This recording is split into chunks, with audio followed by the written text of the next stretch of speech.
गर्ग संहिता के अनुसार द्वारकापुरी के पृथ्वी पर आने का कारण बहुलास्व बोले, मुने, तीनों लोकों में विख्यात द्वारकापुरी धन्य है, जहाँ साक्षात परिपूर्णतम भगवान श्री कृष्ण निवास करते हैं। आपके मुंह से सुना है कि द्वारकापुरी साक्षात श्री कृष्ण के अंग से प्रकट हुई है। प्रभो, ब्राह्मण किस काल में वह पुरी कैसे यहाँ आई, यह मुझे बताइए। श्री नारद जी ने कहा, राजन, तुम्हें साधुवाद है। तुमने बहुत अच्छा किया जो द्वारका के यहाँ आने आगमन का कारण पूछा, जिसे सुनकर लोकघाती पाप पातक की भी शुद्ध हो जाता है। मनु के पुत्र शर्याती नामक एक राजा हुए, जो चक्रवर्ती सम्राट थे। उन्होंने 10,000 वर्षों तक इस भूतल पर धर्म पूर्वक राज्य किया। उसके 3 पुत्र हुए, जो समस्त धर्मज्ञ पुरुषों में श्रेष्ठ थे। उसके नाम थे उतानबही, आनर्त और पुरीशेन। राजा शर्याती ने उतानबही को पूर्व दिशा, पुरीशेन को दक्षिण दिशा और आनर्त को सारी पश्चिम दिशा का राज्य दिया। फिर वे पुत्रों से बोले, यह सारी पृथ्वी मेरी है। मैंने धर्म पूर्वक इसका पालन किया है तथा बलिष्ठ होकर बलपूर्वक इसका अर्जन किया है, अतः तुम लोग इसका पालन करो। पिता की यह बात सुनकर मझले पुत्र ज्ञानी आनर्त ने मानो हंसते हुए यह ज्ञानमयी वचन कहा। आनर्त बोले, राजन, यह सारी पृथ्वी आपकी नहीं है। न आपने कभी इसका पालन किया है और न आपके बल से इसका अर्जन हुआ है। राजन, बलिष्ठ भगवान श्री कृष्ण है, अतः यह पृथ्वी श्री कृष्ण देव की है। उन्होंने इसका पालन किया है और इन्हीं के तेज से इस संपूर्ण वसुंधरा का अर्जन हुआ है। भगवान श्री हरि के समान बलिष्ठ दूसरा कोई नहीं है। वे ही भगवान अपने द्वारा प्रकट किए गए इस जगत की सृष्टि, पालन और संहार करते हैं। वे ही परब्रह्म परमात्मा है और वे ही भगवान करने वालों के स्वामी काल है, जो संपूर्ण भूतों के भीतर प्रवेश करके सबका आश्रय है। वह विश्व संज्ञक अधियज्ञ साक्षात परिपूर्णतम श्री हरि ही है, जिनके भय से हवा चलती है, जिनके भय से सूर्य तपते हैं और जिनके भय से पर्जन्य देव वर्षा करते हैं और जिनके भय से मृत्यु घूमती रहती है। राजन, उस साक्षात परिपूर्णतम परमेश्वर श्री कृष्ण का संपूर्ण हृदय से अहंकार शून्य होकर भजन कीजिए। श्री नारद जी कहते हैं कि मिथिलेश्वर, राजा शयाति ज्ञान को प्राप्त होकर भी पुत्र के वाग्बाणों से आहत हो गए। रोष से फड़कते हुए अधरों के द्वारा अपने मध्यम पुत्र आनर्त से बोले। शर्याति ने कहा, ओ खोटी बुद्धि वाले बालक, दूर हट जाओ। गुरु की भांति उपदेश कैसे कर रहे हो? जहाँ तक मेरा राज्य है, वहाँ तक की भूमि पर तुम निवास मत करो। तुमने जिन सर्व सहायक श्री कृष्ण की आराधना की है, वे भगवान भी क्या तुम्हारे लिए कोई नवी पृथ्वी दे देंगे? श्री नारद जी कहते हैं कि मिथिलेश्वर, उनके यों कहने पर दूसरे को मान देने वाले आनर्त ने राजा से कहा, जहाँ तक पृथ्वी पर आपका राज्य है, वहाँ तक मेरा निवास नहीं होगा। पिता शर्याति द्वारा निकाले गए आनर्त उनसे विदा ले समुद्र तट पर चले गए और समुद्र की वेला में पहुंचकर 10,000 वर्ष तक जल में तपस्या करते रहे। आनर्त की प्रेम लक्षणा भक्ति से प्रसन्न हो भगवान श्री हरि ने उन्हें अपने स्वरूप का दर्शन कराया और वर मांगने के लिए कहा। आनर्त दोनों हाथ जोड़कर शीघ्रता पूर्वक उठे और रोमांच युक्त तथा प्रेम से विफल हो उन्होंने भगवान श्री कृष्ण के चरणारविंदों में प्रणाम किया। आनर्त बोले, सबके हृदय में वास करने वाले आप वासुदेव को नमस्कार है। आकर्षण शक्ति के अधिष्ठात्र देवता आप संकर्षण को नमस्कार है। प्रद्युम्न और अनिरुद्ध को भी नमस्कार है। भगवान, आप साधु संतों के प्रतिपालक है, आपको बारंबार नमस्कार है। देव, मेरे पिता ने मुझे राज्य से बाहर निकाल दिया है, अतः मैं आपके शरण में आया हूँ। मुझे दूसरी कोई भूमि दीजिए जहाँ मेरा निवास हो सके। ध्रुव भी जिसकी कृपा प्रसाद से सर्वोत्तम पद प्राप्त हुए, प्रणत जनों का क्लेश दूर करने वाले उन भगवान को मेरा नमस्कार है। श्री नारद जी कहते हैं कि राजन, अनर्थ को आनत एवं दीन जानकर दीन वत्सल भगवान ने प्रसन्न हो मेघ के समान गंभीर वाणी में श्री मुख से कहा। श्री भगवान बोले, नरेश्वर, इस लोक में दूसरी कोई पृथ्वी तो है नहीं, फिर मैं क्या करूं? परंतु तुम्हारी भक्ति से मैं संतुष्ट हूँ, अतः अपनी बात सत्य करने के लिए तुम अपने दिव्य लोक वैकुंठ धाम का 100 योजन लंबा चौड़ा भूमंडल ला कर देता हूँ। वह अत्यंत निर्मल एवं शुभ है। श्री नारद जी कहते हैं कि विदेह राज अनर्थ नरेश से यों कहकर भक्त वत्सल भगवान श्री कृष्ण ने वैकुंठ से 100 योजन विशाल भूखंड उखाड़ मंगाया और भयंकर शब्द करने वाले समुद्र में सुदर्शन चक्र की नींव बनाकर उसी के ऊपर उस भूमंडल को स्थापित किया। राजा अनर्थ ने 1 लाख वर्षों तक पुत्र पौत्रों से संपन्न हो वहां राज्य किया।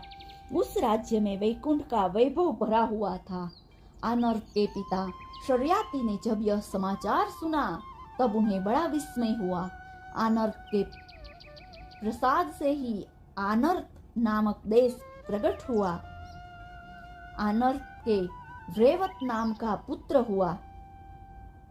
पूर्व काल में श्री शैल नामक पर्वत का एक पुत्र था। अनर्थ ने उसे अपने हाथों से उखाड़कर अनर्थ देश में स्थापित किया। रेवत के द्वारा लाए जाने से उन्हीं के नाम पर वह पर्वत रेवतक नाम से विख्यात हुआ।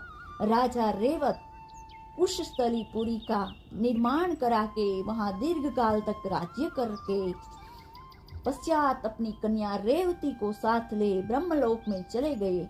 यह सब कथा मेरे द्वारा बलदेव विवाह के प्रसंग में कही जा चुकी है। इसी कारण पुण्यमयी द्वारकापुरी को देवताओं ने मोक्ष का द्वार माना है। श्री नारद जी कहते हैं कि राजन, इस प्रकार मैंने द्वारका का आगमन का कारण बताया, जो समस्त पापों को हर लेने वाला है और पुण्यदायक है। अब तुम और क्या सुनना चाहते हो? बहुलास्व ने पूछा, मुनीश्वर, कल्याण स्वरूपा द्वारका नगरी की भूमि सर्व तीर्थमयी है, अतः वहाँ के मुख्य मुख्य तीर्थों को मुझे बताइए। श्री नारद जी ने कहा, राजन, द्वारिका से प्रभास तक की सीमा बनकर जो तीर्थमयी यज्ञ भूमि है वही मोक्षदायिनी द्वारिका है। उसका विस्तार 100 योजन है। द्वारिका नगरी का दर्शन करके नर नारायण हो जाता है। द्वारिका में कोई गधा भी मर जाए तो वह चतुर्भुज होकर वैकुंठ में जाता है। जो द्वारिका का दर्शन करता है, उसकी कथा सुनता है तथा कभी द्वारिका नाम का उच्चारण करता है अथवा वहां दर्शन स्नान करके तिनके का भी दान करता है, वह मृत्यु के पश्चात परम गति को प्राप्त होता है। एक समय भक्त रेवत को प्रेमानंद में आकुल देख श्री हरि ने अपने स्वरूप का दर्शन कराया। उस समय उनके मुंह पर अश्रुधारा बह चली थी। भगवान के नेत्र बिंदुओं से महानदी गोमती प्रकट हुई, जिसके दर्शन मात्र से ब्रह्महत्या जैसे पाप से छुटकारा मिल जाता है। जो मनुष्य गोमती तट की पवित्र रज लेकर अपने सिर पर धारण करता है, वह 100 जन्मों के किए हुए पाप से तत्काल मुक्त हो जाता है, इसमें संशय नहीं है। मनुष्य कभी भी स्नान करते समय यदि गोमती इस नाम का उच्चारण कर लेता है तो उसे निसंदेह गोमती में स्नान करने का पुण्य फल प्राप्त हो जाता है। विदेहराज, जो मकर राशि में सूर्य के स्थित रहते समय माघ मास में प्रयाग की त्रिवेणी में स्नान करता है, वह 100 अश्वमेध यज्ञों का पुण्य फल पा लेता है। परंतु यदि वह सूर्य के मकरगत होने पर गोमती में स्नान कर ले तो उसे प्रयाग स्नान की अपेक्षा सहस्त्र गुणा अधिक पुण्य प्राप्त होता है। गोमती का महात्म्य बताने में 4 मुखों वाले ब्रह्मा भी समर्थ नहीं है। गोमती के चक्र तीर्थ में जो जो पाषाण है वे सब के सब चक्र भाव को प्राप्त होते हैं, अतः उनकी यत्न पूर्वक पूजा करनी चाहिए। जो चक्र के चिन्ह में युक्त चक्र तीर्थ में द्वादशी को स्नान करता है वह पाप भाजन होने पर भी चक्रपाणी के पद को प्राप्त होता है। करोड़ों जन्मों के संचित पापों से पतित हुआ पातकी मनुष्य भी चक्र तीर्थ की सीढ़ियों तक पहुंचकर मोक्ष पद पर आरूढ़ हो जाता है। बाहुश्वल ने पूछा, महामते, महानदी गोमती में जो चक्र तीर्थ है वह शुभ अर्थ को देने वाला तथा लोगों के लिए अधिक मान्य कैसे हो गया, वह मुझे बताइए। श्री नारद जी ने कहा, राजन, इसी विषय में विघ्नजन इस प्राचीन इतिहास का वर्णन किया करते हैं, जिसके श्रवण मात्र से सर्वथा पाप की हानि हो जाती है। एक समय की बात है, अलकापुरी के स्वामी राजाधिराज धर्मात्मा निधिपति भगवान कुबेर ने कैलाश के उत्तम तट की भूमि पर वैष्णव यज्ञ आरंभ किया। उनके उस यज्ञ में स्वयं भगवान विष्णु अपने धाम से उतर आए थे। ब्रह्मा, शिव, जम्बभेदी इंद्र, जल जंतुओं के अधिपति वरुण, वायु, यम, सूर्य, सोम, सर्वजनेश्वरी पृथ्वी, गंधर्व, अप्सरा और सिद्ध सभी उस यज्ञ में वहां पधारे थे। नरेश्वर, समस्त देवर्षि और ब्रह्मर्षि भी वहां आए। उस समय कुबेर का पुत्र नल कुबेर धनाध्यक्ष था।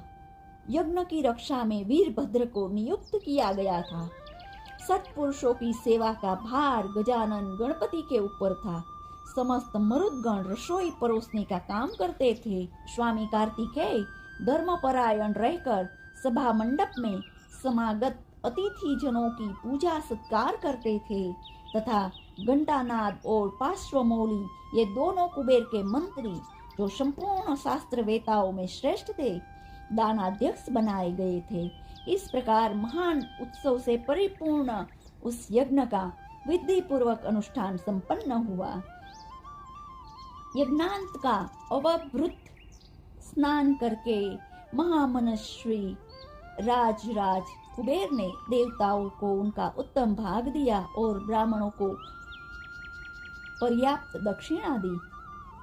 इस प्रकार उस श्रेष्ठ यज्ञ के परिपूर्ण होने पर जब समस्त देवर्षिगण संतुष्ट हो गए, तब दंड, छत्र और जटा धारण किए महर्षि दुर्वासा वहां आ पहुंचे।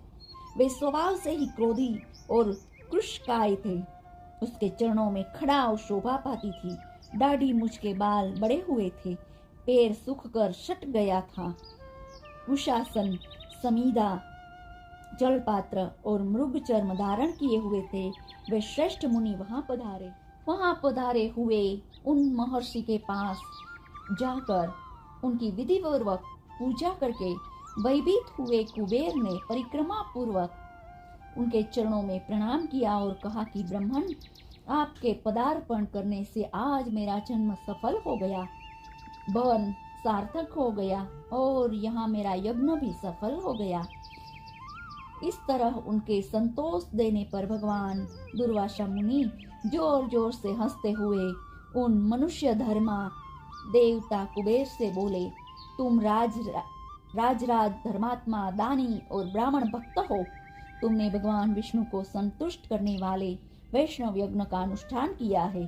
प्रभु वैष्णव, मैंने कभी भी तुमसे कुछ नहीं मांगा है, परंतु आज तुम्हें दानी शिरोमणि समझकर मैं याचना करूंगा।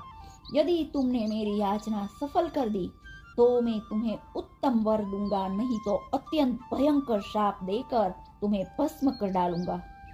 त्रिलोकी की सारी नवो निधियां तुम्हारे घर में मौजूद है। उन सबों को मुझे दे दो। तुम्हारा भला हो, मैं उन निधियों के लिए ही यहाँ आया हूँ। श्री नारद जी कहते हैं कि राजन, यह सुनकर दानशील उदार वेता गुह्यकों के स्वामी राज ने उनसे कहा कि बहुत अच्छा, आप मेरा प्रतिग्रह स्वीकार करें। इस प्रकार निधियों को दे डालने की चेष्टा करते हुए निधिपति कुबेर से उनके दानाध्यक्ष मंत्री घंटानाथ और पार्श्वमौली लोभ से मोहित होकर बोले। उन दोनों ने कहा कि यह लोभी ब्राह्मण अकेला ही तो है, सारी निधियां लेकर क्या करेगा? इसे 1 लाख दिव्य दिनार दे दीजिए, बाकी अपने पास रखिए। आपकी वृत्ति की तथा इस उत्तर दिशा की रक्षा कीजिए। श्री नारद जी कहते हैं कि राजन, उन मंत्रियों का वह कठोर वचन सुनकर दुर्वासा रोष से आग बबूला हो गए। उनकी भौहें टेढ़ी हो गई तथा उनके नेत्र लाल हो गए। सारा ब्रह्मांड बटलोई की तरह 2 निमेष तक हिलता रहा। कुबेर को अपने चरणों में पड़ा देख मुनि ने उन दोनों मंत्रियों को शाप दे दिया। मुनि ने कहा कि महादुष्ट घंटानाद, तेरी बुद्धि पाप में ही लगी रहेगी। तू अत्यंत लोभी है, ग्राह की भांति धनग्राही है। अतः हे महाखल, तू ग्राह हो जा। और पाप पूर्ण विचार रखने वाले पार्श्वमौले, तू भी धन के लोभ में और मद से भरा हुआ है और हाथी की भांति प्रेरणा दे रहा है। अतः दुर्बुद्धे, तू हाथी हो जा।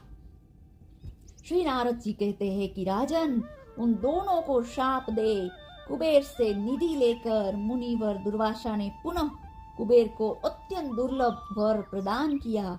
कुबेर, इस दान से तुम्हारे पास 9 निधियां द्विगुणित होकर आ जाए। यों कहकर वे निधियों के साथ वहां से चल दिए। आहा, परम तेजस्वी महर्षि का बल कैसा अद्भुत है।